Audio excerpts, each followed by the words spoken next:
Hello everyone, my name is Gitanjali Singh and I'm currently interning at Lexis and Company. The topic for today's video is marital rape. Now, as the name suggests that how horrific and brutal it is, and as soon as we need to criminalize it, but our country India is far away from it. Now we'll be dealing about the introduction, that is what is marital rape and how it is manifestation under domestic violence, and is it being criminalized in India or not, or another countries, and the recent judgment that has been passed by Honorable Kerala High Court in recent times. Now, domestic violence in India is entrenched problem and it has only been aggravated in recent years. According to the National Crime Records Bureau (NCRB), Crimes in India 2019 report about 70% of women of India are being victims of domestic violence. One such manifestation of this domestic violence is marital rape. Marital rape is the act of forcing your spouse into having sex without proper consent. Is an unjust yet uncommon way to degrade and disempower the woman. Today, marital rape has been impeached in more than 100 countries, but unfortunately, India is one of the only 36 countries where marital rape is still not being criminalized and penalized. Even though many legal amendments have been made and done in criminal law for protecting the women, the non criminalization of marital rape in India undermines the dignity and human rights of women. Lawmakers fail to understand that a marriage should be not viewed as a license for husband to forcibly rape his wife with impunity, but a married woman has the same right to control her own body as does an unmarried woman. Now, status of marital rape in India. The definition of rape, codified in Section 375 of our IPC, includes all form of sexual assault involving a non-consensual intercourse with a woman. But non-criminalization of marital rape in India emanates from Exception 2 of Section 375. However, Exception 2 of Section 375 exempts unwilling sexual intercourse between a husband and a wife over 15 years of age from Section 375's definition of rape, and thus immunizing the act and such acts for prosecution. As per our current law, a wife is presumed to deliver perpetual consent to have sex with her husband after entering into a marital relation. Section 375 of our IPC considered the forced sex in marriages as a crime only when the wife is below the age of 15.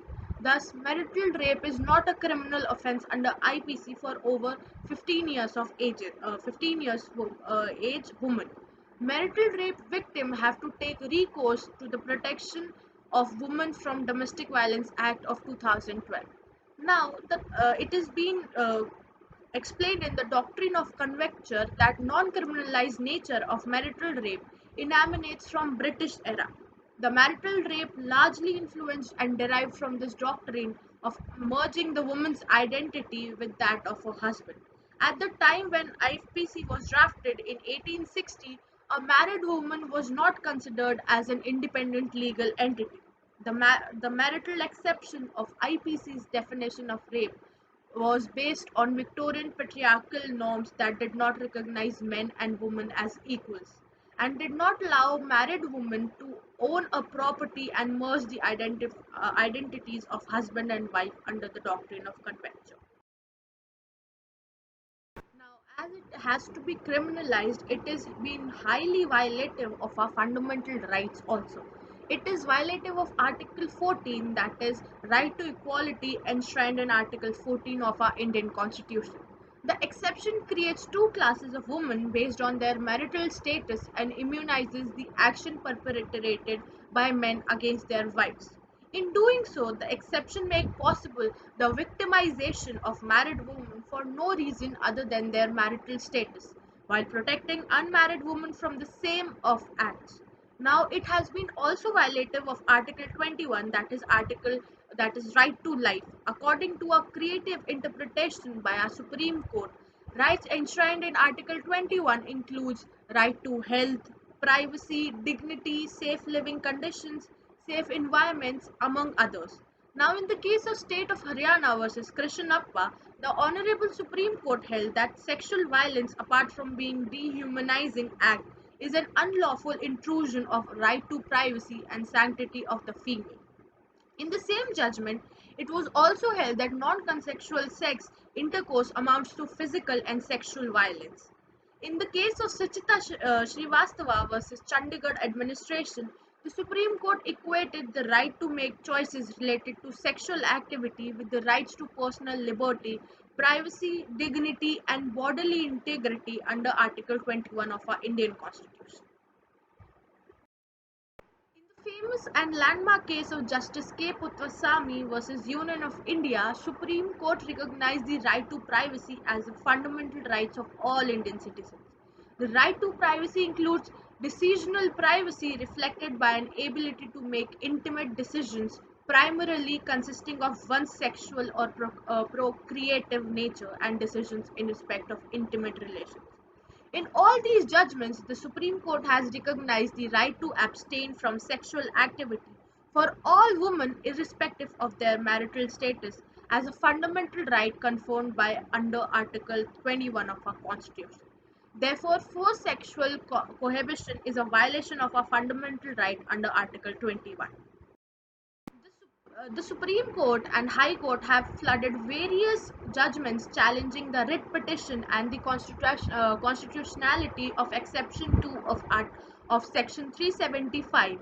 And in a recent landmark judgment, the Supreme Court criminalized unwilling sexual contact with a wife between the age of 15 to 18 years. Now, Honorable Supreme Court have moved one step forward in increasing the age of from 15 to 18 years. In this landmark judgment, the Kerala High Court on Friday held that marital rape is a valid ground for divorce, even though it is not penalized in India yet. It has been quite a remarkable judgment from Kerala High Court in the terms of one step forward to criminalize a marital rape in India. The live law has The Kerala High Court said a husband's licentious disposition disregarding the autonomy of the wife is marital rape.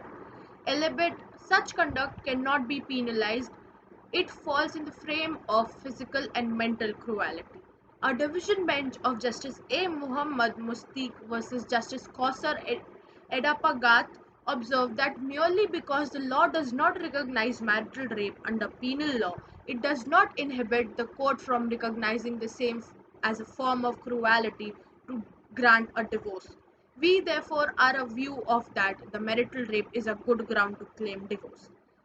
It is a high time that legislature should take cognizance of this legal infirmity and bring marital rape within the purview of rape laws by eliminating Section 375 exceptions of IPC.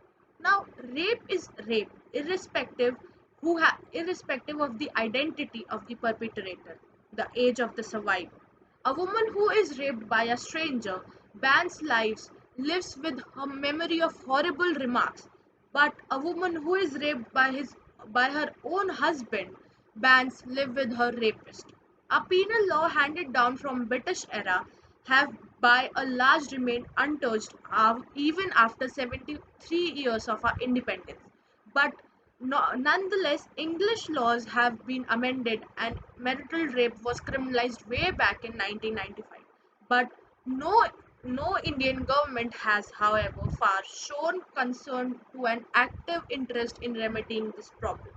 The Indian government and our Honorable Supreme Court and High Court should, as soon as possible, criminalize and make a law regarding marital rape. That was all. Thank you.